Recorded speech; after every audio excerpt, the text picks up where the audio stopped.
உணவே மருந்து என்ற தலைப்பில் பேச வந்துள்ளேன்.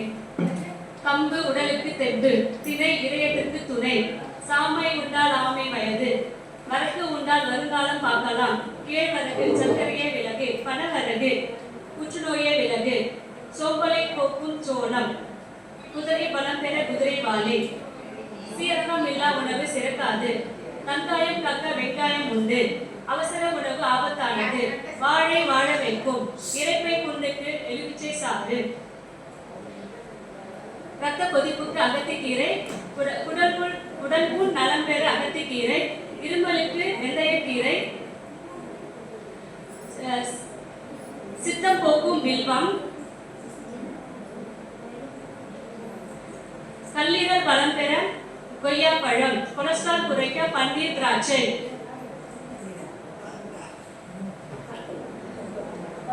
வாதநோய் போக்கும் அரைக்கீரை, வாதநோய் போக்கும் அகத்திக்கீரை, உடல் பருமன் குறைக்க முட்டைகோஸ், பித்தம் கலைக்க நெல்லிக்கனி, வாய் துர்நாற்றம் போக்க ஏலக்காய், தேனுடன் இஞ்சி ரத்தம் தூய்மையாகும்,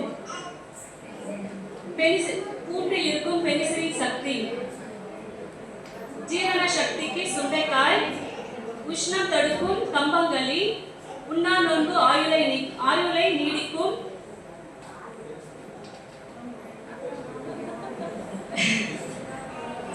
நோயற்ற வாழ்வை குறைவற்ற செல்வம் என்பதன் பழமொழி.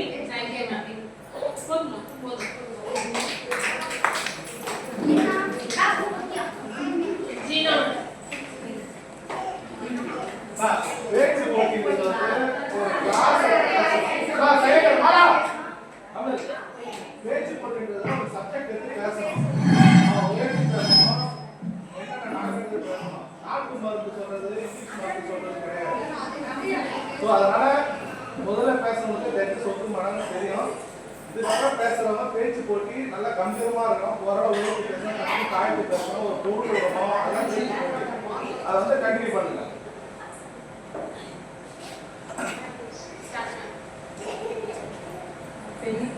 பெண்ணுனாலே செப்பதான். பெண்களை பற்றி நிறைய பேசலாம், ஆனால் 2 நிமிஷம் தான் டைம் கொடுத்துருக்காங்க.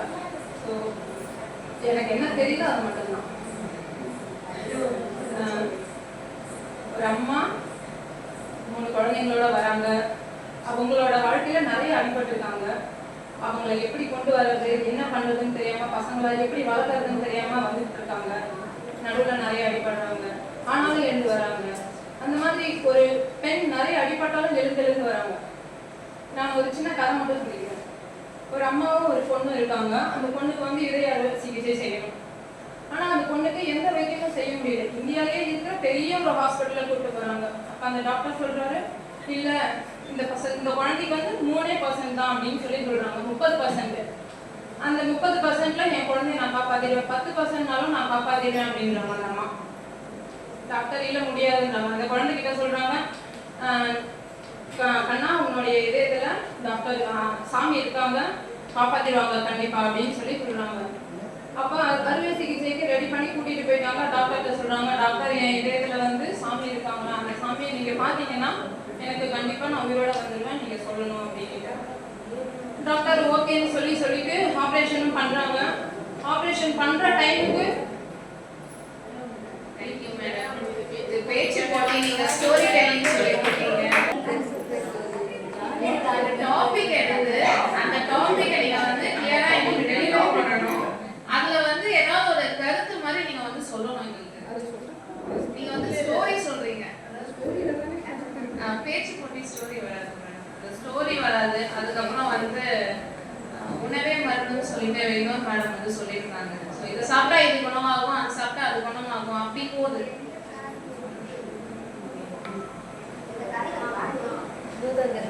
40 to 50 range Suryakala madam. Suryakala madam. Suryakala, R Mala, M Thilagavathi, Vennila, K Mala, Lokeswari.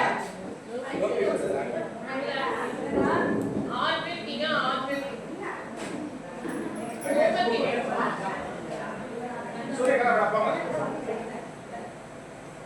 பேச்சு போட்டினா ஃபர்ஸ்ட் வந்து ஏற்றவங்களுக்கு சபையில முதற்கண் சொல்லிடுங்க. அப்புறம் வந்து நீங்க என்ன பேச போறன்ற தலைப்பு நான் சொல்லிடுங்க. அதுக்கப்புறம் அதுக்கான விளக்கம் சொல்லுங்க. அப்புறம் ஒரு முடிவை சொல்லுங்க. இது வந்து இதுதான் வந்து பேச்சு போட்டி. இங்க ஸ்டோரி அப்புறம் ஏதாவது சொல்லி அவங்களுக்கு தெரியும் அப்படின்னா யாரை பத்தி பேச போறீங்க அப்படின்னு சப்ஜெக்ட் சரிங்களா? அதுதான் பேச்சு போட்டி. அது மட்டும் பேசுனா 2 days டைம். அதுக்குள்ள நீங்க முடிச்சிருங்க. நீங்க எது வந்தாலும் மறுபடியும் அடுத்தது போய் பேசணும் சரிங்களா?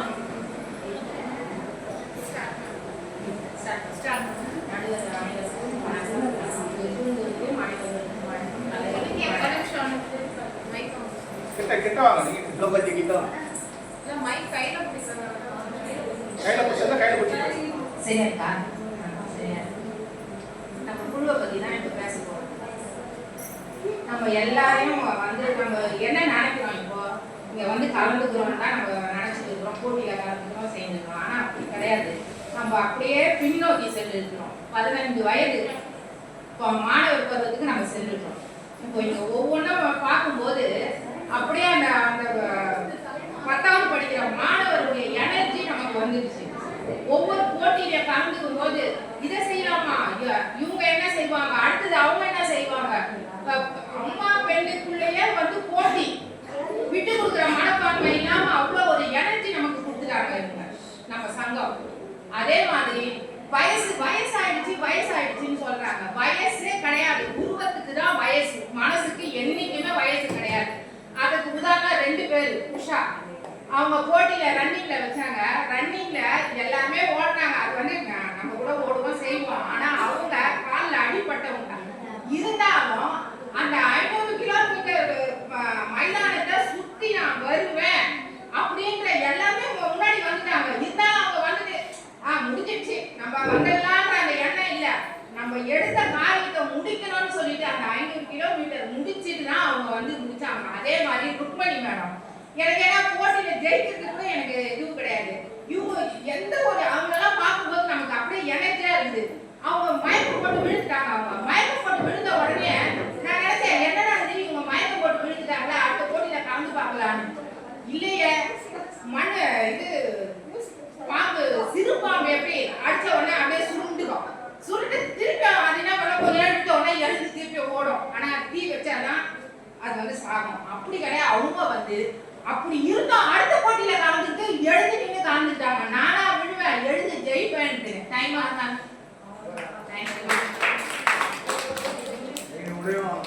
அடுத்து ஆர் மாலா மேம். சப்ஜெக்ட் பேச மாட்டீங்க, கதை தான் பேசுறீங்க எல்லாரும். அடுத்து வரவங்க வந்து நீங்க என்ன பேச போறீங்கன்றது உங்களோட டாபிக் என்ன தலைப்போ அந்த தலைப்பை சொல்லிட்டு அதுக்கப்புறம் ஸ்டார்ட் பண்ணுங்க. தலைப்பு பெண்களின் பாதுகாப்பு. ஒரு சமூகத்தின் நாகரிகத்தையும் முன்னேற்றத்தையும் வளர்ப்பது பெண்களின் பாதுகாப்பு அடிப்படையில் தான் உள்ளது. பெண்கள் நாடு, குடும்பம், வீடு அனைத்திலுமே மிகுந்த பாதுகாப்பாக இருக்க வேண்டும்.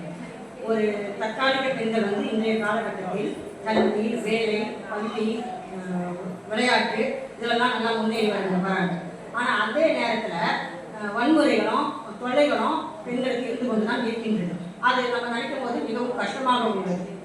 பெண்கள் அரசு மட்டும் இல்லை, நாமளும் நம்மளுடைய பொறுப்புகளை பாதுகாப்பாக நம்ம உருவாக்கி கொள்ள வேண்டும்.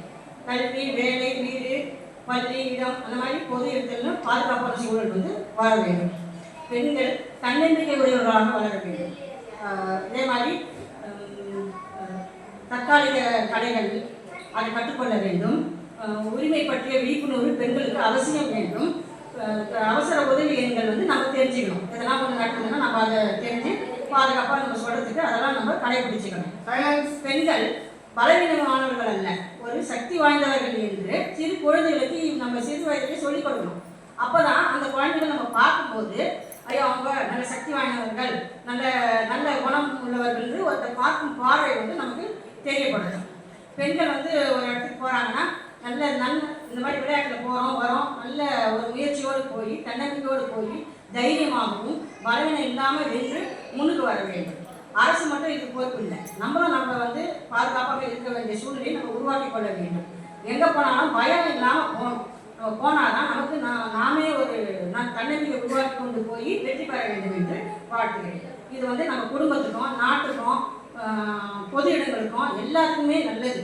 நம்ம எங்கே போய் வந்தாலும் நம்ம தைரியமாக இருக்கணும். இந்த மாதிரி இருந்தால் தான் நம்ம நாடு முயற்சி ஆகும், வீடு முயற்சி ஆகும், குடும்பம் முயற்சி வரும். தைரியமாக இருந்து கல்வி கற்று பிறருக்கு உதவி செஞ்சு நல்ல குணங்களை கற்றுக்கொண்டு பெண்கள் முன்னேற வேண்டும் என்று நான் வாழ்த்துகிறேன்.